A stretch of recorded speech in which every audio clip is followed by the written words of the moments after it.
येणाऱ्या सोलापूर महानगरपालिकेच्या निवडणुकांच्या पार्श्वभूमीवर प्रभाग क्रमांक 9 मधून मशाल सर्वत्र दाही दिशा उजाळणार असून सर्वत्र मशालीची चर्चा ऐकायला मिळतेय.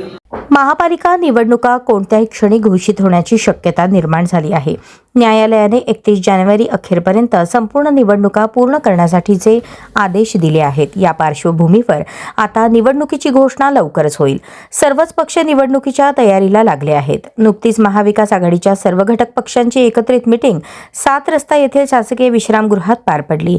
यामध्ये शिवसेना, उद्धव बाळासाहेब ठाकरे पक्ष, भारतीय राष्ट्रीय काँग्रेस, राष्ट्रवादी काँग्रेस, शरद पवार पक्ष, महाराष्ट्र नवनिर्माण सेना व मार्क्सवादी कम्युनिस्ट पक्ष आदी पक्षांचे प्रमुख पदाधिकारी उपस्थित होते.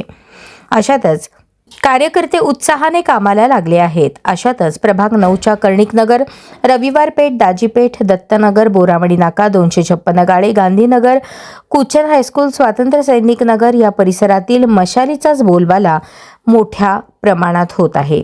यावेळी महाविकास आघाडीच्या माध्यमातून शिवसेना, उद्धव बाळासाहेब ठाकरे पक्षाकडून ज्येष्ठ वकील व शनेश्वर देवस्थानचे संस्थापक ॲडव्होकेट सुरेश बापू गायकवाड हे निवडणुकीच्या रिंगणात उतरणार असल्याने चांगलीच रंगत येणार असल्याचे बोलले जात आहे. त्यामुळे सर्वत्र मशाल चिन्हाची जोरदार चर्चा जनमानसात होताना दिसत आहे. ॲडव्होकेट सुरेश गायकवाड यांनी देखील प्रभागातील महत्त्वाच्या लोकांच्या भेटीगाठीवर भर दिला आहे.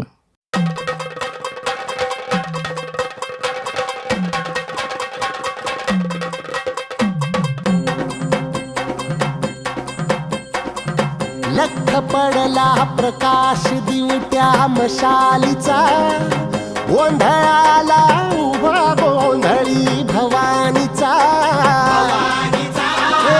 लख पडला प्रकाश दिवट्या मशालीचा,